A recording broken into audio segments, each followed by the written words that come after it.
नमस्कार दोस्तों, मैं हूं आपका दोस्त के बी। तो आज के इस वीडियो में हम स्टैटिक जीके के अंतर्गत एक और महत्वपूर्ण टॉपिक को डिस्कस करेंगे, यानी कि हमारे देश में जो भी यहाँ पर शास्त्रीय नृत्य होते हैं उन सभी शास्त्रीय नृत्य के बारे में हम लोग डिटेल में यहाँ पर जानेंगे। उन पार्टिकुलर शास्त्रीय नृत्य से जुड़े हुए जो भी आपके प्रमुख व्यक्ति रहे हैं उनके बारे में भी हम लोग बात करेंगे, और आपके विभिन्न प्रकार की परीक्षाओं में इस टॉपिक से जो प्रश्न पूछे गए हैं उन सारे प्रश्नों को भी हम लोग डिस्कस करेंगे। तो पूरा वीडियो बहुत ही ध्यान से देखिएगा, और वीडियो अगर आपको पसंद आता है तो इसे लाइक करने के साथ अपने सभी दोस्तों के साथ में शेयर जरूर करिएगा। तो चलिए वीडियो की हम लोग शुरुआत करें। उससे पहले मैं आपको बता दूं कि अब आप मेरी लाइव क्लासेज अनअकैडमी के ऊपर भी अटेंड कर सकते हैं। बस इसके लिए आपको नीचे मेरा अनअकैडमी का प्रोफाइल मिल जाएगा, उसके ऊपर क्लिक करके अनअकैडमी पर फॉलो कर लेना है, और उसके बाद में आप लोग यहाँ पर मेरी सारी लाइव क्लासेस को अटेंड कर सकते हैं। तो जीके, करंट अफेयर और जनरल साइंस की तैयारी अगर आपको बेहतर तरीके से करनी है तो अनअकैडमी पर आप मुझे ज्वाइन कर सकते हैं। अनअकैडमी की अगर हम लोग बात करें तो ये भारत का सबसे बड़ा ऑनलाइन प्लेटफॉर्म है।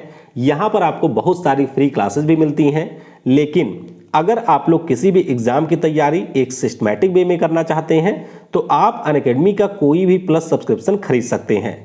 यहाँ पर अगर हम लोग प्लस सब्सक्रिप्शन की बात करते हैं तो जैसे ही आप कोई कोर्स परचेज करते हैं उसका जो पूरा टाइम टेबल होता है या उसका जो शेड्यूल होता है वो आपको मिल जाता है। आपके लिए लैंग्वेज की कोई बैरियर नहीं है, क्योंकि 12 भाषाओं में आपको यहाँ पर क्लासेस मिलती हैं। यहाँ पर आप लोग टीचर के साथ में इंटरेक्ट कर सकते हैं। सभी टॉपिक आपको डिटेल में पढ़ाए जाते हैं। आपके डाउट के लिए अलग से यहाँ पर सीजन करवाया जाता है।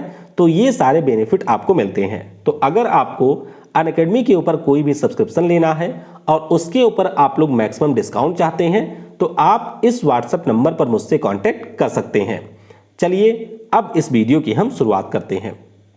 तो सबसे पहले हम लोग बात करेंगे हमारे देश में जो डांस होता है। तो देखिए, हमारे देश में जो भी डांस होता है उनको हम लोग दो कैटेगरी में डिवाइड कर सकते हैं। पहली आपकी होती है क्लासिकल डांस ऑफ इंडिया, यानी कि हमारे देश का जो शास्त्रीय नृत्य है। उसके बाद में दूसरी कैटेगरी होती है जिसे हम लोग कहते हैं फोक डांस, यानी कि यह आपका होता है लोक नृत्य।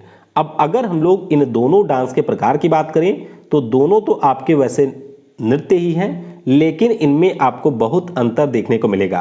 पहले हम बात करते हैं कि आखिर में ये शास्त्रीय नृत्य होता क्या है।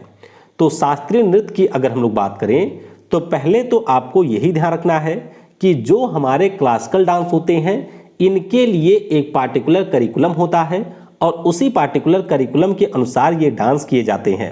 यहाँ पर जो भी आपके डांस होते हैं वो किसी भगवान, देवी देवता या फिर जो हमारे धार्मिक शास्त्र होते हैं उनके पात्रों का यहाँ पर वर्णन करते हैं, और इसका एक सिस्टमैटिक वे होता है। यानी कि ऐसा नहीं है कि आप लुंगी पहन करके आए और कोई शास्त्रीय नृत्य करने लगे तो वो आपके शास्त्रीय नृत्य में काउंट नहीं होता है। जबकि अगर हम लोग यहाँ पर फोक डांस की बात करते हैं तो ये किसी विशेष स्थान का हो सकता है, किसी पार्टिकुलर समुदाय से जुड़ा हुआ हो सकता है, या हो सकता है किसी पार्टिकुलर जाति से जुड़ा हुआ हो। अंतर आप लोग यहाँ पर देख सकते हैं कि जैसे हमारे यहाँ पर दो डांस बहुत ही फेमस होते हैं। एक ये डांस होता है जिसे आप लोग कहते हैं नागिन डांस, और एक ये आपका होता है जो कि मुर्गे के ऊपर किया जाता है। अब इन डांस को आप लोग क्लासिकल डांस नहीं कहेंगे। रीजन क्या है? तो जैसे इस प्रकार के डांस को करने के लिए आपको यहाँ पर किसी भी नियम कानून की जरूरत नहीं होती है। जो मन करे वो कपड़ा पहन लीजिए, जैसा मन करे वैसा डांस करिए, और इस प्रकार के जो डांस होते हैं उनको हम लोग यहाँ पर कहते हैं फोक डांस, यानी कि इन्हें लोक नृत्य की कैटेगरी में रखा जाता है।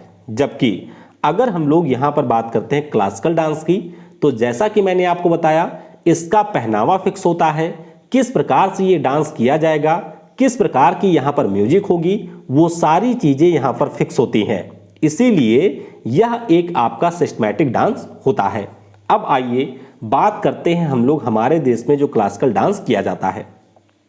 क्लासिकल डांस की अगर हम लोग बात करते हैं तो मुख्य रूप से हमारे देश में 12वीं से लेकर के 19वीं शताब्दी के बीच में इसका उदय हुआ था, और उद्देश्य इसका यही था कि संगीत नाटक के माध्यम से जो भी आपके धर्म से जुड़े हुए देवी देवता हैं उनके बारे में यहाँ पर कहानियों के माध्यम से वर्णन किया जाए।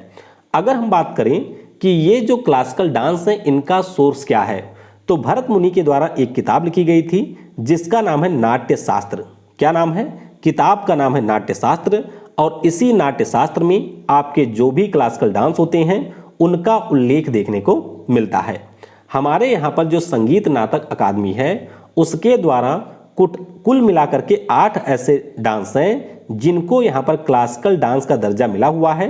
तो पहले तो आपको यही पॉइंट याद रखना है कि 8 हमारे ऐसे डांस हैं जिनको यहाँ पर क्लासिकल डांस का दर्जा मिला हुआ है।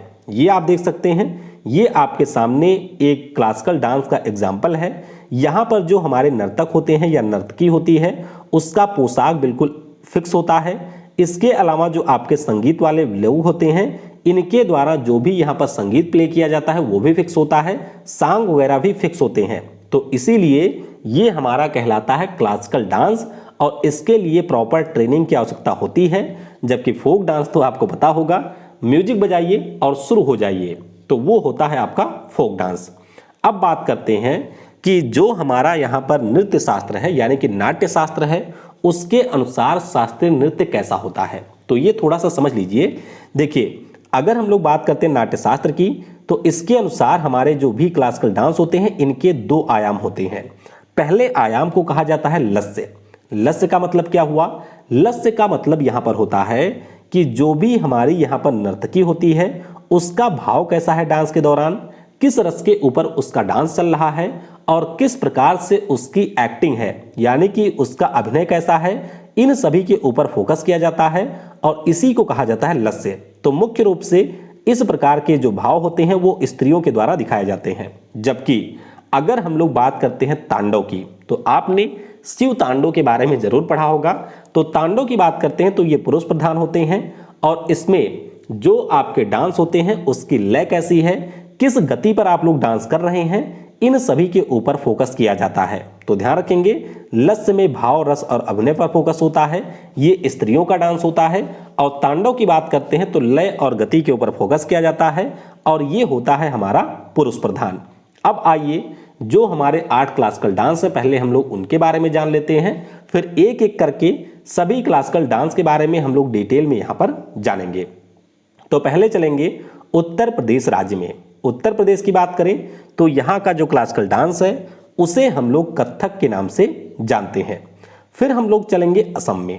असम राज्य की बात करें तो यहाँ का जो क्लासिकल डांस है उसे हम लोग सतरिया के नाम से जानते हैं। असम के बाद में यहीं पर इससे सटा हुआ राज्य है जिसका नाम है मणिपुर। तो इसका जो क्लासिकल डांस है उसका नाम भी बहुत ही आसान है, तो इस क्लासिकल डांस का नाम है मणिपुरी। क्या नाम है? मणिपुरी यहाँ के क्लासिकल डांस का नाम है। फिर हम लोग आ जाएंगे उड़ीसा। उड़ीसा वाला भी आसान है। उड़ीसा का जो क्लासिकल डांस है इसका नाम है ओडिसी। क्या नाम है? इसका नाम है ओडिसी। उड़ीसा के बाद में हम लोग आएंगे तमिलनाडु में। तमिलनाडु में जो क्लासिकल डांस होता है इसे कहा जाता है भरतनाट्यम। क्या कहा जाता है? तमिलनाडु का जो क्लासिकल डांस है इसे हम लोग भरतनाट्यम के नाम से जानते हैं। फिर हम लोग चलेंगे केरल में। केरल की अगर हम लोग बात करते हैं तो यहाँ पर आपको 2 क्लासिकल डांस देखने को मिलेंगे। पहला जो हमारा क्लासिकल डांस है इसका नाम है मोहिनी अट्टम और दूसरा जो क्लासिकल डांस है इसका नाम है कथकली। तो ध्यान रखेंगे, मोहिनी अट्टम और कथकली ये हमारे केरल के दोनों क्लासिकल डांस हैं। और एक हमारा जो क्लासिकल डांस है इसका नाम है कुचिपुड़ी। कुचिपुड़ी की बात करते हैं तो ये हमारे आंध्र प्रदेश राज्य से संबंधित है। तो देख सकते हैं, कथक उत्तर प्रदेश से, सतरिया असम, मणिपुरी से मणिपुर, उड़ीसी आपका उड़ीसा से संबंधित है, तमिलनाडु से भारतनाट्यम, केरल से मोहिनी अट्टम और कथकली और आंध्र प्रदेश का जो क्लासिकल डांस है उसका नाम है कुचिपुड़ी। अब आइए एक एक करके इन सारे डांस को हम लोग डिटेल में यहाँ पर डिस्कस करते हैं। पहले बात करेंगे कथक की।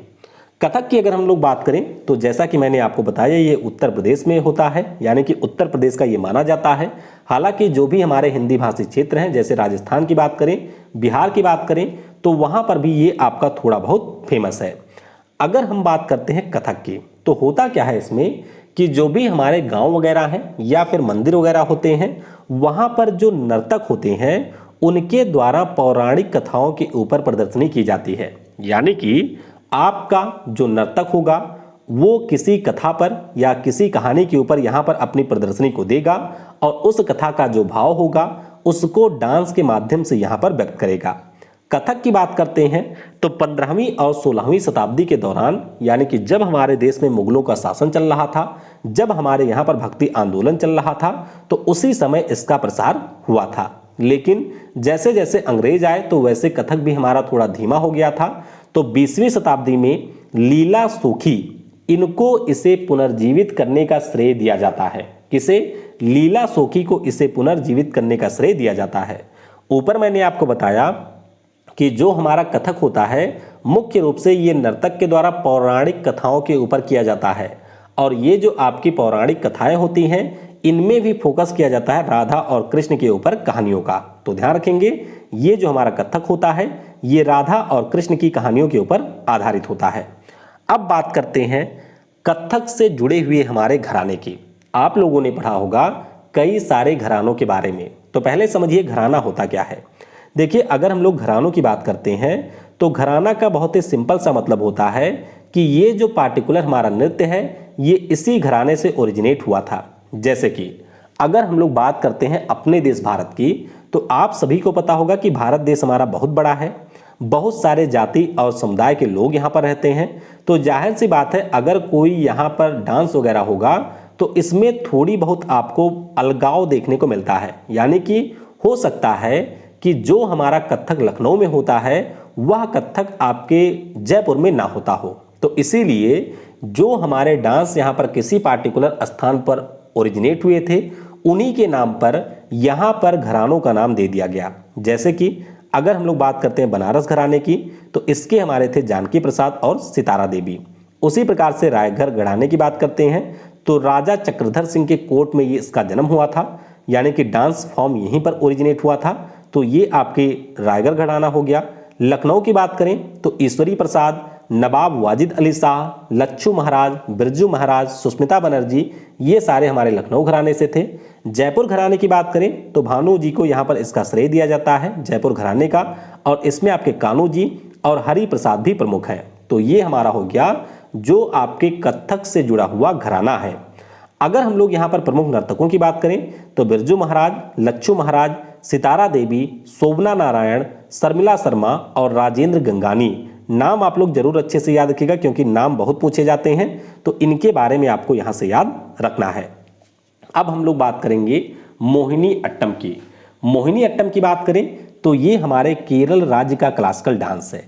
मोहिनी शब्द आपने पहले भी सुना होगा कि जब आपके देवताओं और राक्षसों के बीच में अमृत को लेकर के लड़ाई हुई थी तो उस समय भगवान विष्णु ने मोहिनी का अवतार लिया था। तो दरअसल मोहिनी का मतलब ही होता है भगवान विष्णु का अवतार। और ये जो हमारा डांस होता है ये मुख्य रूप से महिलाओं के द्वारा किया जाता है। किसके द्वारा? महिलाओं के द्वारा किया जाने वाला ये नृत्य है, और ये एक प्रकार का एकल नृत्य होता है, यानी कि इसमें जो आपकी परफॉर्मेंस होती है वो ग्रुप में नहीं की जाती है। यह एक प्रकार का हमारा सिंगल डांस है। अगर हम लोग इस डांस की बात करते हैं तो मलयालम भाषा के हमारे कवि थे जिनका नाम था B.N. मेनन, और एक हमारी थी कल्याणी अम्मा। तो इन दोनों को मोहिनी अट्टम जो हमारा क्लासिकल डांस है उसको पुनर्जीवित करने का श्रेय दिया जाता है। ये भी आप लोग ध्यान रखेंगे। अगर हम लोग यहाँ पर संगीत की बात करते हैं तो कार्नेटिक स्टाइल का हमारा म्यूजिक होता है, और जो आपके गीत होते हैं वो मणि प्रवलम भाषा के ऊपर आधारित होते हैं। मणि प्रवलम ये आपके संस्कृत से जुड़ा हुआ ही एक लैंग्वेज है, और इसी के ऊपर यहाँ पर हमारे गीत आधारित होते हैं जब आपके नर्तक के द्वारा मोहिनी अट्टम की परफॉर्मेंस दी जाती है। नर्तकी की अगर हम लोग बात करते हैं तो जैसा कि मैंने आपको बताया मोहिनी अट्टम आपके महिलाओं से जुड़ा हुआ है। तो जया प्रदा मेनन, कलामंडलम, सुनंदा नायर, माधुरी अम्मा और के क्षमावती, ये सारे हमारे मोहिनी अट्टम से जुड़े हैं। तो इनके बारे में आप लोग याद रखेंगे। फिर बात करते हैं कथकली की। तो कथकली के बारे में मैंने आपको ऊपर बताया था कि ये भी हमारे केरल राज्य से ही संबंधित है। अब केरल में आपको कई सारे अन्य डांस भी देखने को मिलते हैं, जैसे कि रामनत्तम हो गया, कुडियाट्टम हो गया, कृष्णाट्टम हो गया। तो इन सभी से मिलकर के हमारा बनता है कथकली। और कथकली में आप देख सकते हैं कि इसका एक विशेष प्रकार का पहनावा भी होता है। यहाँ पर जो हमारा डांस किया जाता है वह रामायण, महाभारत और जो आपके पुराण वगैरह हैं उन्हीं की कहानियों पर किया जाता है। 1923 में कवि एन मेनन को यहाँ पर इसे पुनर्जीवित करने का श्रेय दिया जाता है। किसको? कवि एन मेनन को ही इसे पुनर्जीवित करने का श्रेय दिया जाता है। यहाँ पर भी जो हमारी गीत होती है वह आपकी मणि प्रवर्लम भाषा में ही होती है, और मैंने आपको बताया कि जो मणि प्रवर्लम भाषा है ये मलयालम और संस्कृत से मिलकर के बनती है। कथकली की बात करें तो ध्यान रखेंगे जो हमारा ये कथकली शब्द है ये आकाश तत्व को रिप्रेजेंट करता है, यानी कि जो हमारी स्काई होती है उसी को ये रिप्रेजेंट करता है। इस डांस की बात करें तो मुख्य रूप से ये पुरुषों के द्वारा किया जाता है, और ये जो आपका डांस है वो किया जाता है ग्रुप में। ये भी आप लोग ध्यान रखेंगे। ऊपर मैंने आपको बताया कि मोहिनी अट्टम महिलाओं के द्वारा किया जाता है, महिलाएं उसको अकेले करती हैं। और अगर हम लोग कथकली की बात करते हैं तो मुख्य रूप से ये पुरुषों के द्वारा किया जाता है, और ये आपका होता है ग्रुप में। प्रमुख नर्तकों की बात करें तो रीता गांगुली, गोपीनाथ, कोट्टाकल शिवरामन और गुरु कुंचु कुर्प, ये सारे हमारे कथकली से जुड़े हुए हैं। अब बात करते हैं भरतनाट्यम की। भरतनाट्यम की बात करें तो जैसा कि मैंने आपको बताया ये हमारे तमिलनाडु राज्य से संबंधित है। भरतनाट्यम की बात करें तो जितने भी हमारे क्लासिकल डांस हैं उन सारे क्लासिकल डांस में सबसे पुराना आपका है भरतनाट्यम। नंदीकेश्वर के द्वारा लिखा गया एक आपका ग्रंथ है जिसका नाम है अभिनव दर्पण, और इसी अभिनव दर्पण में आपके भरतनाट्यम के बारे में सबसे ज़्यादा जानकारी देखने को मिलती है। यहाँ पर अगर हम लोग भरतनाट्यम की बात करते हैं तो ये भी एकल प्रदर्शन होता है, यानी कि ये भी हमारे एक व्यक्ति विशेष के द्वारा किया जाता है, और यहाँ पर जो आपके नर्तक के द्वारा एकल प्रदर्शन किया जाता है उसे हम लोग कहते हैं एकाहार। मतलब आप समझिए कि सिंपल सा ये है कि जो हमारा भरतनाट्यम होता है इसमें भी जो नर्तक होता है वो अकेले डांस करता है, और अकेले डांस में एक प्रदर्शन के द्वारा विभिन्न प्रकार की उसकी भूमिकाएं दिखाई जाती हैं, और उसी भूमिकाओं को हम लोग कहते हैं एकाहार। अगर हम लोग भरतनाट्यम की बात करते हैं तो ई कृष्णा अय्यर और रुक्मणी देवी अरिंदेल, इनको यहाँ पर श्रेय दिया जाता है इसे पुनर्जीवित करने का। अगर हम बात करें तो जो हमारे कृष्णन अय्यर थे इन्होंने इसको पुनर्जीवित किया था, और इसे वैश्विक पहचान दिलाने का जो श्रेय है वह रुक्मणी देवी को दिया जाता है। प्रसिद्ध नर्तक की बात करें तो मल्लिका साराभाई हो गई, लक्ष्मी विश्वनाथन हो गए, सोनल मानसिंह हैं, यामिनी कृष्णमूर्ति हैं, प्रतिभा प्रहलाद हैं, मृणालिनी साराभाई हैं और पदम सुब्रमण्यम हैं। ये सारे जो हमारे नर्तक या नर्तकी हैं ये भरतनाट्यम से जुड़े हुए हैं। फिर बात करते हैं सतरिया की। सतरिया की बात करें तो ये हमारे असम का यहाँ पर क्लासिकल डांस है। देख सकते हैं कि इसमें भी एक विशेष प्रकार का पहनावा होता है। हमारे वैष्णव धर्म से जुड़े हुए एक संत थे जिनका नाम था संत शंकर देव, तो इन्हीं के द्वारा 15वीं शताब्दी में असम में इसकी शुरुआत की गई थी। ये भी हमारे भक्ति आंदोलन से ही प्रेरित था, और नाट्य शास्त्र में इसका वर्णन आपको देखने को मिलता है। मुख्य रूप से ये जो हमारा डांस शुरू हुआ था ये आपके भिक्षुओं के द्वारा किया जाता था। किसके द्वारा? भिक्षु, जिन्हें भूकार्स कहा जाता है, इनके द्वारा ये किया जाने वाला नृत्य था। अगर हम बात करते हैं कि इसमें जो परफॉर्मेंस दी जाती है वो किसके ऊपर आधारित है, तो भगवान शिव और माता पार्वती के ऊपर जो भी हमारी पुरानी कहानियां हैं या जो भी पौराणिक कहानियां हैं उन्हीं के ऊपर ये सॉरी एक मिनट, मैं आपको थोड़ा सा गलत ले गया। हाँ, तो यहाँ पर ध्यान रखिएगा, बस इतना ही सतरिया के बारे में ध्यान रखना है कि वैष्णव संत जो हमारे शंकरदेव थे उनके द्वारा 15वीं शताब्दी में शुरुआत किया गया था। भक्ति आंदोलन से ये प्रेरित था और भूकार्स के द्वारा किया जाने वाला नृत्य है। इसमें आपको किसी नर्तक या नर्तकी के बारे में नहीं पढ़ना है। अब हम लोग बात करेंगे मणिपुरी की। मणिपुरी के बारे में मैंने आपको बताया कि ये हमारे मणिपुर से जुड़ा हुआ है। अगर हम लोग यहाँ पर बात करें तो इसमें जो आपके नर्तक होते हैं वो भगवान शिव और माता पार्वती के जीवन से जुड़ी हुई जो पौराणिक कहानियां होती हैं उसके ऊपर अपनी परफॉर्मेंस को देते हैं। मणिपुर में आपने एक त्यौहार के बारे में पढ़ा होगा जिसे लाई हरोबा कहा जाता है। तो लाई हरोबा त्यौहार के दौरान ये आपका डांस किया जाता है। इसके अलावा माइबा और माबी, इनके द्वारा विश्व के निर्माण के विषय पर यह आधारित होता है, यानी कि जो यहाँ पर परफॉर्मेंस देते हैं उनको माइबा और माबी कहा जाता है। तो विश्व के निर्माण के ऊपर जो यहाँ पर परफॉर्मेंस हो सकती है उसको यहाँ पर जो हमारे डांस करने वाले हैं उनके द्वारा दिया जाता है। अच्छा, एक महत्वपूर्ण पॉइंट आप लोग और ध्यान रखिएगा कि जो हमारे नोबेल पुरस्कार विजेता हैं रविन्द्रनाथ टैगोर जी, उनके द्वारा शांति निकेतन जो कि आपके पश्चिम बंगाल में है वहां पर इस नृत्य की शुरुआत की गई थी। दरअसल उस समय हमारे त्रिपुरा के एक राजा थे जिनका नाम था वीर माणिक्य सिंह। तो वीर माणिक्य सिंह से आपके जो रविंद्रनाथ टैगोर जी हैं ये मिले हुए थे और उसके बाद में इन्होंने ये मांग की थी कि आप मणिपुरी डांस का एक टीचर हमारे शांति निकेतन में भेजिए। तो फिर जो हमारे वीर माणिक्य सिंह थे उनके द्वारा बुद्धिमंता सिंह को यहाँ पर एज ए डांस टीचर भेजा गया था। तो ध्यान रखिएगा, रविंद्रनाथ टैगोर जी के द्वारा पश्चिम बंगाल में इस नृत्य को लाया गया था। मणिपुरी की बात करते हैं तो ये बाद में हमारे भगवान कृष्ण के जीवन पर शिफ्ट हो गया, यानी कि शुरुआत में जब ये डांस होता था तो शिव और पार्वती के जो जीवन से जुड़ी हुई पौराणिक कथाएं थी उन्हीं के ऊपर ये बेस्ड था। लेकिन बाद में ये जो हमारा डांस है वो आपके भगवान कृष्ण के जीवन के ऊपर आधारित हो गया। इसे हम लोग जगोई नाम से भी जानते हैं।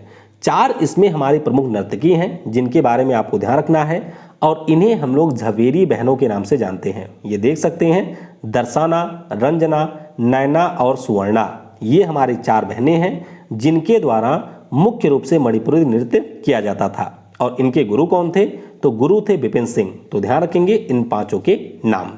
अब बात करते हैं उड़ीसी की। उड़ीसी के बारे में मैंने आपको बताया कि ये आपके उड़ीसा का क्लासिकल डांस है। नाट्य शास्त्र में जो आपका ओड्रा नृत्य है उसी के ऊपर ये आधारित है और ये आपके शास्त्रीय नृत्य के साथ में परफॉर्म किया जाता है। मतलब क्या हुआ?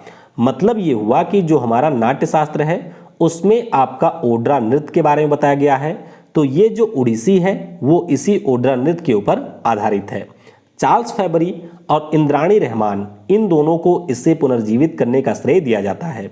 इसमें क्या होता है कि जो हमारे युवा लड़के होते हैं वो महिलाओं वगैरह के कपड़े पहनते हैं और फिर उनके द्वारा परफॉर्मेंस दी जाती है। महिलाओं के द्वारा भी यहाँ पर परफॉर्मेंस दी जाती है।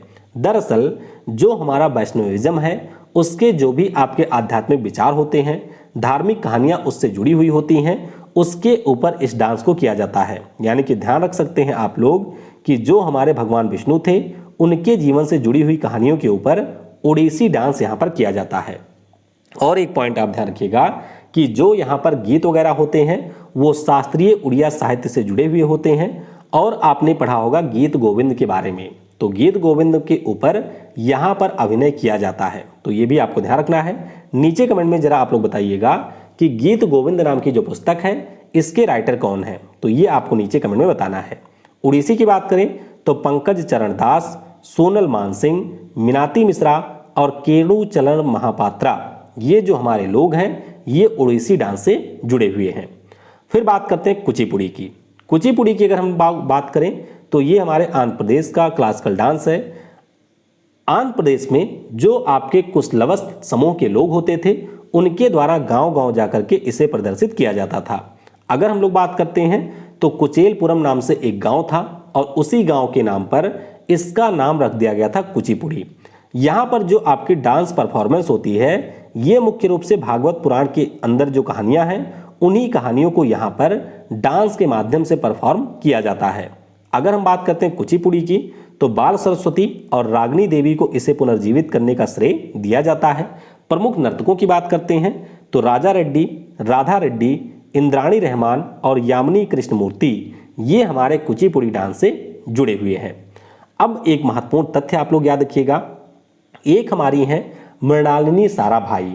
तो मृणालिनी साराभाई की बात करें तो ये आपके भरतनाट्यम और कथकली से जुड़ी हुई हैं। और एक हमारी है मल्लिका साराभाई। मल्लिका साराभाई की बात करें तो ये भरतनाट्यम और कुचिपुड़ी से जुड़ी हुई हैं। ये आपके विक्रम साराभाई से जुड़े हुए हैं, यानी कि मृणालिनी साराभाई और मल्लिका साराभाई। तो नीचे आप लोग कमेंट में बताइएगा कि इनका आपस में क्या संबंध है, ये आपको नीचे कमेंट में बताना है। तो इस प्रकार से लगभग डिटेल में हम लोगों ने इसको डिस्कस कर लिया है। अब आइए इससे जुड़े हुए जो प्रश्न विभिन्न परीक्षाओं में पूछे गए हैं उनको भी हम लोग यहाँ पर डिस्कस कर लेते हैं। तो पहला प्रश्न है कि सोनल मानसिंह इनमें से किस शास्त्रीय नृत्य से संबंधित है। तो ध्यान रखिएगा, सोनल मानसिंह की बात करें तो ये हमारे भारतनाट्यम से तो जुड़ी हुई हैं, इसके अलावा मणिपुरी से भी ये संबंधित हैं। दोनों में मैंने इनका नाम आपको बताया था, तो ये एक ही सोनल मानसिंह है जो कि दोनों से जुड़ी हुई हैं, भारतनाट्यम और मणिपुरी। तो ऑप्शन बी होगा करेक्ट। अगला प्रश्न है कि रागिनी देवी और बाल सरस्वती को किस शास्त्रीय नृत्य को पुनर्जीवित करने का श्रेय दिया जाता है। तो इन दोनों को यहाँ पर कुचिपुड़ी को पुनर्जीवित करने का श्रेय दिया जाता है, यानी कि ऑप्शन डी हो जाएगा करेक्ट। अगला प्रश्न है कि राजा रेड्डी किस शास्त्रीय नृत्य से संबंधित हैं। तो राजा रेड्डी की बात करें तो ये हमारे कुचिपुड़ी से जुड़े हुए हैं, ऑप्शन यहां पर ए हो जाएगा करेक्ट। अगला प्रश्न है कि शोभना नारायण किस शास्त्रीय नृत्य से संबंधित हैं। तो शोभना नारायण की बात करें तो ये हमारे कथक से रिलेटेड हैं, ऑप्शन यहां पर बी होगा करेक्ट। अगला प्रश्न है कि पंकज चरण दास किस शास्त्रीय नृत्य से संबंधित हैं। तो पंकज चरण की दास की बात करें तो ये हमारे ओडिसी से रिलेटेड हैं, ऑप्शन यहां पर बी हो जाएगा करेक्ट। अगला प्रश्न है कि झवेरी बहनें दर्शाना, रंजना, नैना और सुवर्णा ये किस शास्त्रीय नृत्य से संबंधित हैं। तो मैंने अभी आपको बताया ये सारी हमारी मणिपुरी से जुड़ी हुई हैं, ऑप्शन यहां पर ए होगा करेक्ट। अगला प्रश्न है कि प्रतिभा प्रहलाद किस क्लासिकल डांस से रिलेटेड है। तो ये आपकी परीक्षाओं में बहुत पूछा जाता है, ध्यान रखिएगा जो प्रतिभा प्रहलाद हैं ये भारतनाट्यम से संबंधित हैं, तो ऑप्शन डी होगा करेक्ट। अगला प्रश्न है कि शास्त्रीय नृत्य कथकली किस भारतीय राज्य से संबंधित है। तो कथकली आप सभी को पता होगा ये केरल से जुड़ा हुआ है, ऑप्शन यहां पर ए हो जाएगा करेक्ट। अगला प्रश्न है कि मोहिनी अट्टम किस राज्य की एक शास्त्रीय नृत्य शैली है। तो मोहिनी अट्टम की बात करें तो ये आपके केरल का है, ऑप्शन यहां पर डी हो जाएगा करेक्ट। क्या होगा, डी हो जाएगा करेक्ट। अगला प्रश्न है कि डैश डैश एक ऐसे नृत्य का रूप है जो कि कला में हिंदू और मुस्लिम विशिष्टता के अद्भुत संयोग का प्रतिनिधित्व करता है। तो ध्यान रखिएगा ये हमारा जो नृत्य है इसे हम लोग कहते हैं कथक, तो ऑप्शन यहां पर डी हो जाएगा करेक्ट। मैंने आपको बताया भी था कि 15वीं और 16वीं शताब्दी में इसका यहां पर जन्म हुआ था, या कह सकते हैं इसका उदय हुआ था। तो आप ध्यान रखिएगा कि हिंदू मुस्लिम विशिष्टता के अद्भुत संयोग का प्रतिनिधित्व करता है, इसका नाम है कथक, जो कि है उत्तर प्रदेश का।